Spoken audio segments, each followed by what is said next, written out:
શું તમે જાણો છો કે તમારા અંદર એવી એક શક્તિ છુપાયેલી છે જે તમારા આખા જીવનને બદલી શકે? હા મિત્રો, જો તમે પણ જીવનની આ દોડધામમાં થાકી ગયા છો અને સાચી શાંતિની શોધમાં છો, તો આ વિડિયો તમારા માટે કોઈ ચમત્કાર કરતા ઓછું નથી. આજે આપણે ખોલીશું સદગુરુની પુસ્તક ઇનર એન્જિનિયરિંગના રહસ્યો, જે તમને એવી યાત્રા પર લઈ જશે જ્યાં દુઃખ દૂર થઈ જાય છે અને આનંદ તમારી સાથે હંમેશા રહે.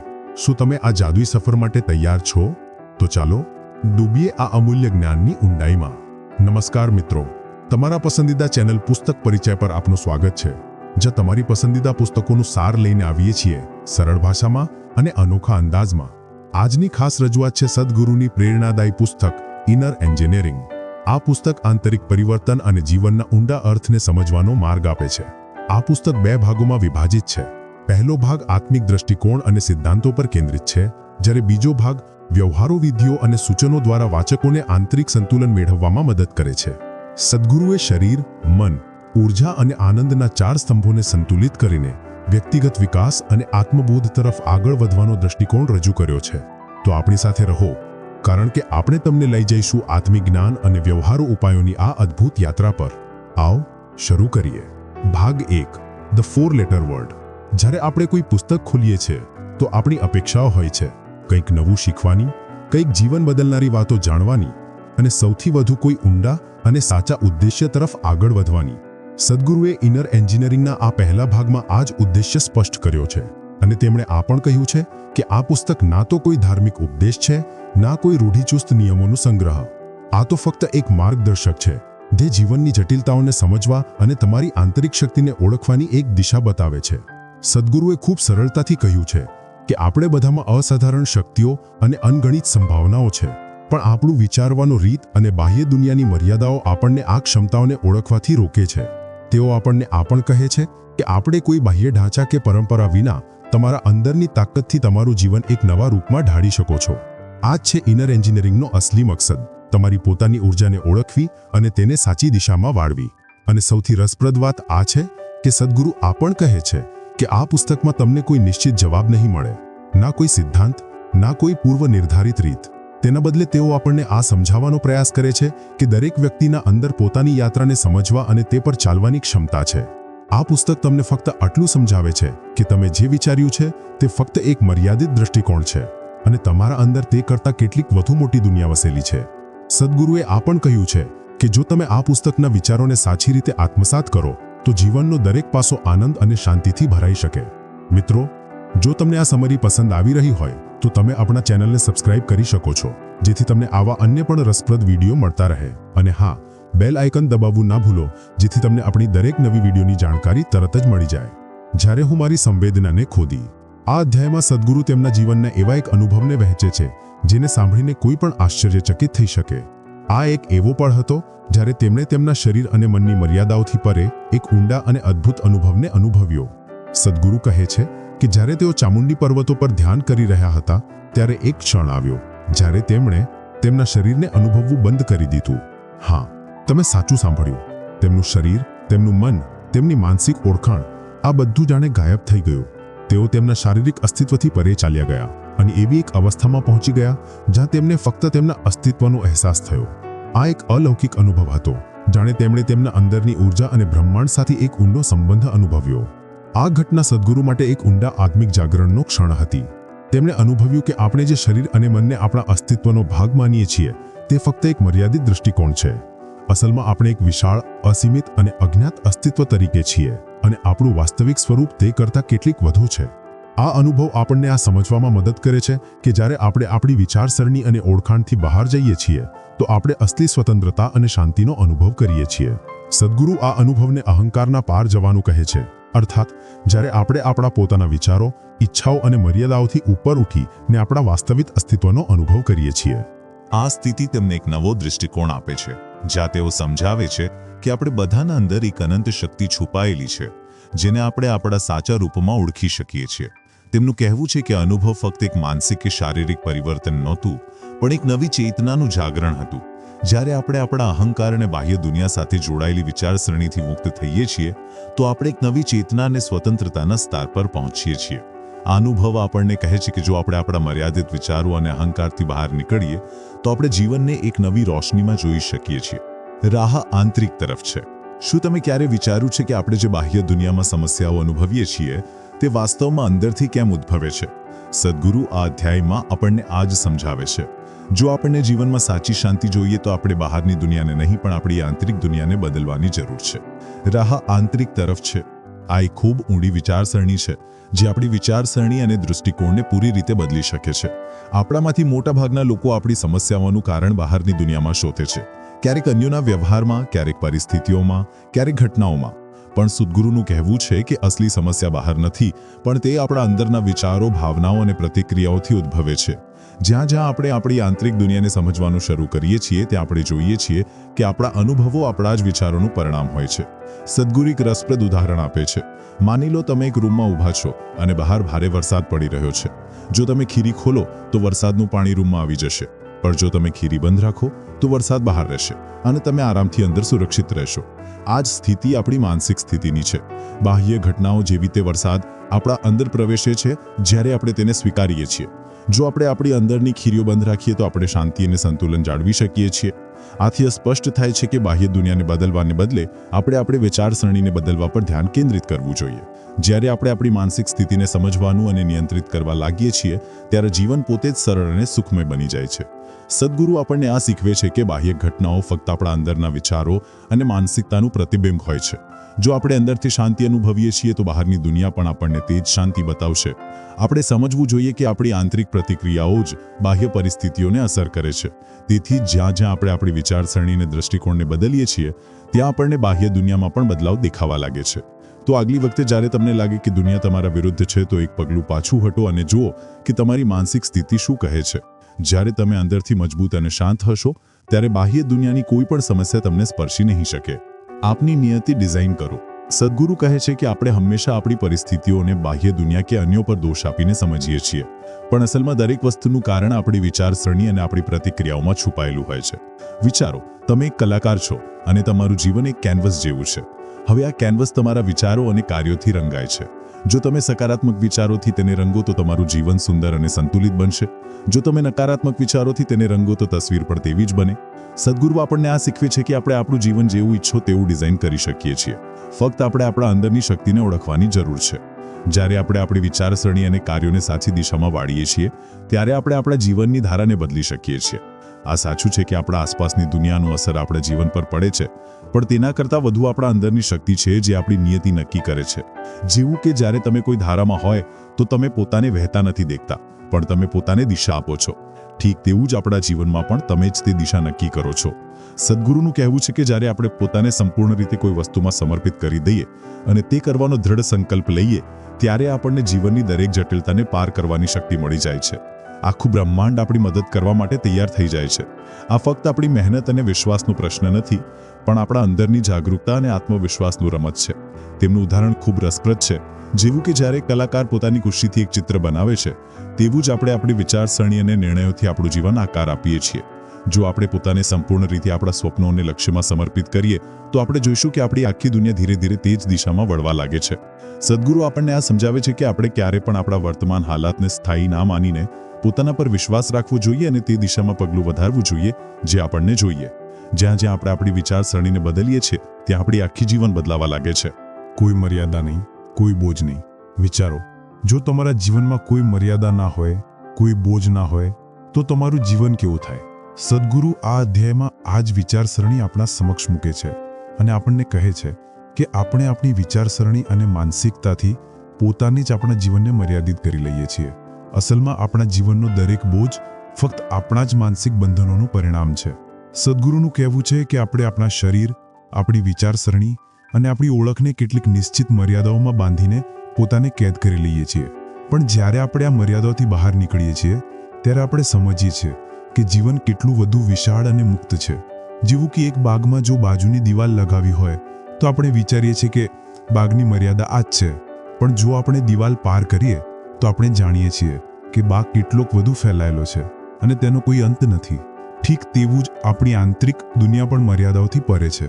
આપણે ફક્ત તેને ઓળખવાની જરૂર છે। સદ્ગુરુ એક રસપ્રદ ઉદાહરણ આપે છે। માની લો તમે તમારો દિવસ એક ભારે બોજ સાથે શરૂ કરો છો.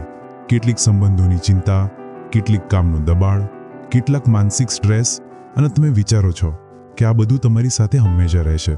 પણ અસલમાં આ બોજ તમારા મનનો છે, જેને તમે પોતે જ તમારા પર લાદ્યો છે. જ્યારે આપણે આ બોજો છોડી દઈએ છીએ ત્યારે આપણે અનુભવીએ છીએ કે જીવન કેટલું બધું હલકું અને ખુશહાલ થઈ શકે છે. તેઓ આપણને સમજાવે છે કે આપણે આપણા જીવનમાં દરેક ક્ષણે આપણા વિચારો અને ભાવનાઓના બોજને ઉઠાવીએ છીએ. જ્યારે આપણે તેને છોડવાનું વિચારીએ છીએ ત્યારે તે એક એવો આંતરિક સ્વતંત્રતાનો અનુભવ થાય છે જે શાંતિ અને ખુશીથી ભરપૂર હોય છે. હવે વિચારો, જો તમે તમારું જીવન કોઈ માનસિક મર્યાદા વિના જીવો તો શું થશે? સદ્ગુરુ અનુસાર આપણે દરેક પરિસ્થિતિને એક તક તરીકે જોવી જોઈએ, ના કે એક બોજ તરીકે. જ્યારે આપણે દરેક વસ્તુને હલકા દિલથી લઈએ છીએ ત્યારે આપણે તે સ્થિતિનો વાસ્તવિક આનંદ લઈ શકીએ છીએ અને જીવનનો દરેક ક્ષણ એક ઉત્સવ બની જાય છે. અને હવે યોગ. શું તમે ક્યારે વિચાર્યું કે યોગ ફક્ત કેટલીક આસનો કરવાનું નામ નથી? સદ્ગુરુ આ અધ્યાયમાં યોગ વિશે એક સંપૂર્ણ નવી વિચારસરણી અને સમજ આપે છે, જે ના ફક્ત શારીરિક અભ્યાસ છે પણ જીવનને સમજવા અને તેમાં સંતુલન લાવવાની એક રીત છે. આપણામાંથી મોટાભાગના લોકો યોગને ફક્ત શરીરના વ્યાયામ તરીકે જ જાણે છે, પણ સદ્ગુરુ આપણને કહે છે કે યોગ જીવનના દરેક પાસામાં બદલાવ લાવવાની શક્તિ ધરાવે છે. આ એક યાત્રા છે જે આપણા અંદરની ઊંડાઈઓ સુધી જાય છે. સદ્ગુરુનું કહેવું છે યોગનો અસલી અર્થ છે સંયોગ, અર્થાત જોડાવવું. જોડાવવું ના ફક્ત પોતાના શરીરથી પણ પોતાનાથી, પોતાના અંદરની ઉર્જાથી અને આ વિશ્વાળ બ્રહ્માંડથી. આપણે અક્સર આપણી મર્યાદાઓમાં ઘેરાઈ જઈએ છીએ, આપણા વિચારોમાં ઉલઝીને આપણા આત્મજ્ઞાનને ભૂલી જઈએ છીએ. યોગનો ઉદ્દેશ્ય આપણને આપણા અસલી સ્વરૂપ સાથે જોડવાનો છે. આ એક આંતરિક યાત્રા છે જે આપણને આપણા અંદરના અમૂલ્ય જ્ઞાનને શોધવામાં મદદ કરે છે. સદ્ગુરુ કહે છે કે યોગનો અર્થ ફક્ત મગજને શાંત કરવું કે શરીરને લવચીક બનાવવું નથી. આ એક ઊંડી સમજ છે, પોતાના અંદરની શક્તિને ઓળખવાની. જ્યારે આપણે યોગ કરીએ છીએ ત્યારે આપણે ના ફક્ત આપણા શરીરને તાજગી આપીએ છીએ પણ આપણી માનસિક સ્થિતિને પણ મજબૂત કરીએ છીએ. આ એક એવો રાહ છે જેથી આપણે આપણા જીવનમાં સમન્વય અને સંતુલન લાવી શકીએ છીએ. સદ્ગુરુનું કહેવું છે, જ્યારે તમે યોગને સાચી રીતે શરૂ કરો છો ત્યારે તમે એક નવા રૂપમાં પોતાને મળો છો. આ કહેવું સરળ છે, પણ જ્યારે આપણે સાચમાં યોગને અપનાવીએ છીએ ત્યારે આપણને અહેસાસ થાય છે કે આ એક અદ્ભુત અનુભવ છે. આ ફક્ત એક અભ્યાસ નથી, પણ એક આંતરિક શક્તિનું જાગરણ છે. જ્યાં જ્યાં તમે યોગ કરો છો ત્યાં તમારા શરીર અને મન વચ્ચે એક તાજગીનો અહેસાસ થાય છે. તમે અનુભવો છો કે તમે પોતાનાથી જોડાયેલા છો અને દુનિયાથી પણ જોડાયેલા છો. યોગના અભ્યાસથી આપણે આપણી આંતરિક ઉર્જાને અનુભવી શકીએ છીએ અને આ જ ઉર્જા આપણને શાંતિ, સંતુલન અને ખુશી આપે છે. આ તમને આપણા જીવનના દરેક પાસામાં સુધારણાની ક્ષમતા આપે છે. ક્યાંક ને ક્યાંક યોગ તમારા જીવનને ફરીથી એક નવી દિશા આપી શકે છે. તો આગલી વખતે જ્યારે તમે યોગનો અભ્યાસ કરો ત્યારે આ ના વિચારો કે તમે ફક્ત શારીરિક રીતે લવચીક થઈ રહ્યા છો. અસલમાં તમે પોતાના અંદરના અનંત વિશ્વ સાથે જોડાઈ રહ્યા છો અને આ જ અસલી યોગ છે. ભાગ 2. વાચક માટે એક નોંધ. સદ્ગુરુનું ઇનર એન્જિનિયરિંગનું બીજું ભાગ આપણને કહે છે કે બાહ્ય દુનિયામાં સંતુલન મેળવવા માટે આપણે પહેલા આપણા અંદરનું સંતુલન ઠીક કરવું પડશે. આ ભાગમાં તેઓ આપણને બતાવે છે કે શારીરિક, માનસિક અને ઉર્જા સ્તર પર સંતુલન કેવી રીતે સ્થાપિત કરી શકાય, જેથી આપણે જીવનને સંપૂર્ણ રીતે આનંદમય અને શાંતિપૂર્ણ રીતે જીવી શકીએ. સદ્ગુરુનું કહેવું છે કે બાહ્ય પરિસ્થિતિઓ આપણા પર અસર કરી શકે છે, પણ અસલી શક્તિ તો આપણા અંદર છે. જ્યારે આપણે આપણી આંતરિક ઉર્જાને સાચી દિશામાં વાળીએ છીએ ત્યારે કોઈ પણ મુશ્કેલી આપણને હલાવી શકે નહીં. આ ભાગમાં તેઓ વ્યવહારુ રીતો અને સામાન્ય અભ્યાસો કહે છે જેનાથી આપણે આપણા જીવનને સંતુલિત અને શાંતિથી ભરપૂર બનાવી શકીએ છીએ. શરીર. સદ્ગુરુ આ અધ્યાયમાં શરીરને ફક્ત માંસપેશીઓ અને હાડકાનું ઢાંચું નથી, પણ આપણે આંતરિક ઉર્જાનું વાહન માને છે. તેમનું કહેવું છે, તમારું શરીર ફક્ત તમારું નથી, આ તમારી આત્માનું મંદિર છે અને જો તેની યોગ્ય સંભાળ મળે તો આ તમને જીવનભર ઉર્જા અને શાંતિ આપી શકે છે.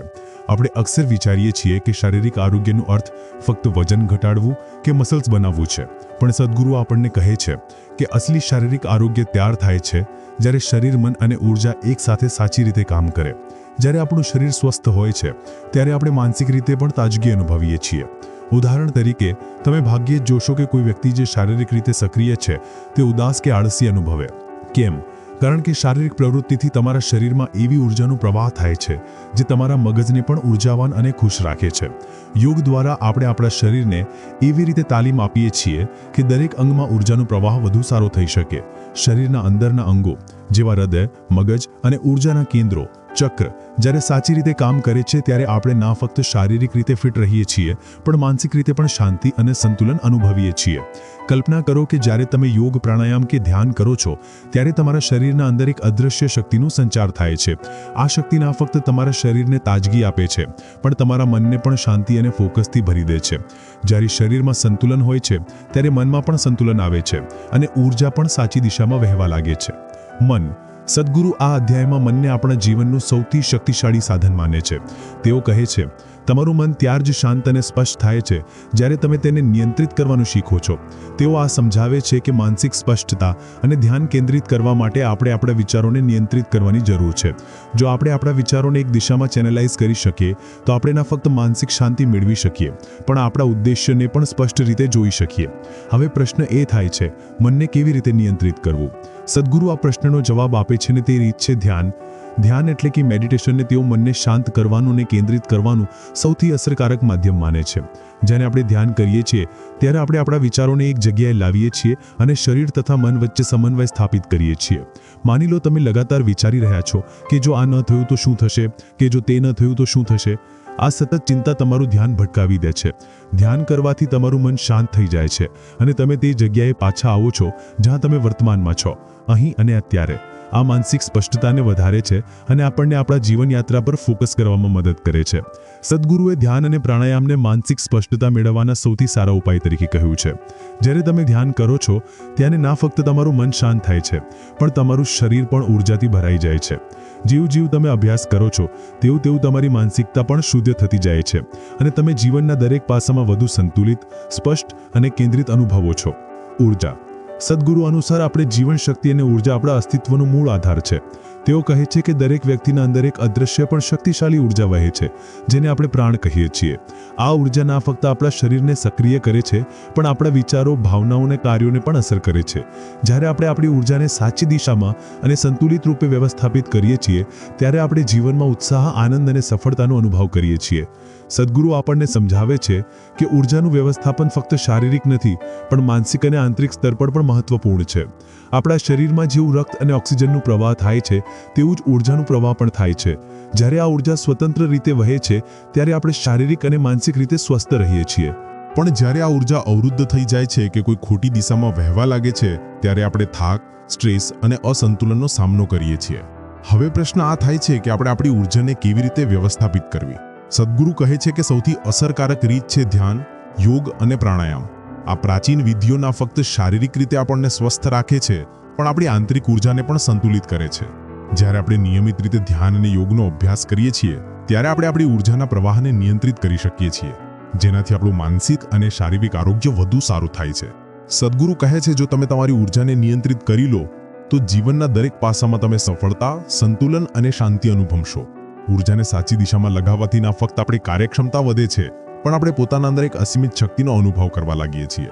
તેવી જ રીતે ઊર્જાનું વ્યવસ્થાપન આપણા જીવનને ખૂબ સરળ અને અસરકારક બનાવી શકે છે. જ્યાં આપણે આપણી ઊર્જાને સાચી દિશામાં વહેતી કરવાનું શીખીએ છીએ ત્યાં આપણે ના ફક્ત આપણી મર્યાદાઓને પાર કરીએ છીએ પણ જીવનના દરેક ક્ષેત્રમાં શાંતિ અને સમૃદ્ધિ તરફ આગળ વધીએ છીએ. આનંદ. સદ્ગુરુ અનુસાર આનંદ ફક્ત એક અહેસાસ કે ક્ષણિક ખુશી નથી પણ આ નામ આપણી કુદરતી અવસ્થા છે.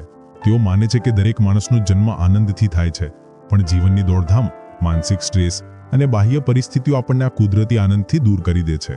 સદ્ગુરુ કહે છે આનંદ એક સ્થિતિ છે જે આપણા અંદર પહેલેથી જ અસ્તિત્વમાં છે. આ આપણી આંતરિક ઊર્જાનો ઉત્સવ છે જેને આપણે ફક્ત ફરીથી અનુભવવાની જરૂર છે. ઇનર એન્જિનિયરિંગનો અસલી ઉદ્દેશ્ય આપણને આનંદની અનુભૂતિ કરવાનું શીખવવાનો છે. સદ્ગુરુ અનુસાર જ્યારે આપણે આપણી ઊર્જા, મન અને શરીર વચ્ચે સંતુલન સ્થાપિત કરીએ છીએ ત્યારે આપણે આનંદને સહેલાઈથી અનુભવવા લાગીએ છીએ. આનંદ મેળવવા માટે આપણે બાહ્ય વસ્તુ પર આધાર રાખવાની જરૂર નથી. આ તો આપણા અંદર જ વિદ્યમાન છે. ફક્ત આપણે તેને ખોલવાની કળા શીખવાની છે. સદ્ગુરુ કહે છે જ્યારે આપણે પોતાના અંદરના આનંદ સાથે જોડાઈએ છીએ ત્યારે આપણા જીવનમાં સતત ખુશી અને સંતુલન રહે છે. આ સંતુલન આપણને દરેક પરિસ્થિતિમાં શાંતિ અને ખુશી આપે છે, ભલે પરિસ્થિતિઓ કેવી પણ હોય. આનંદનો આ અનુભવ ફક્ત માનસિક નથી પણ શારીરિક અને ઊર્જા સ્તર પર પણ અનુભવાય છે. જ્યારે શરીર અને મન એકસાથે સમન્વયપૂર્ણ હોય છે ત્યારે આપણે આંતરિક ઊર્જા એક અદ્ભુત રીતે વહે છે અને આપણે આનંદની સ્થિતિમાં પહોંચી જઈએ છીએ. આ અવસ્થામાં આપણે જીવનને સંપૂર્ણ રીતે જીવીએ છીએ, કોઈ સ્ટ્રેસ વિના, દરેક ક્ષણનો પૂરો આનંદ લઈને. મિત્રો, ઇનર એન્જિનિયરિંગ આપણને શીખવે છે કે જીવનમાં અસલી ખુશી અને શાંતિ મેળવવા માટે આપણે પોતાના અંદરની ઉર્જા, મન અને શરીર વચ્ચે સંતુલન બનાવવું પડશે. આ કોઈ બાહ્ય શોધ નથી, પણ એક આંતરિક યાત્રા છે. જ્યારે આપણે આપણા શરીર, મન અને ઉર્જાને સાચી દિશામાં લગાવીએ છીએ, ત્યારે આપણે ના ફક્ત શારીરિક અને માનસિક રીતે સ્વસ્થ રહીએ છીએ, પણ આપણને અંદરથી આનંદ અને શાંતિ મળે છે. સદ્ગુરુ અનુસાર આનંદ આપણી સ્વાભાવિક અવસ્થા છે. આપણે તેને બાહ્ય પરિસ્થિતિઓથી નહીં, પણ પોતાના અંદરથી શોધવાનું છે.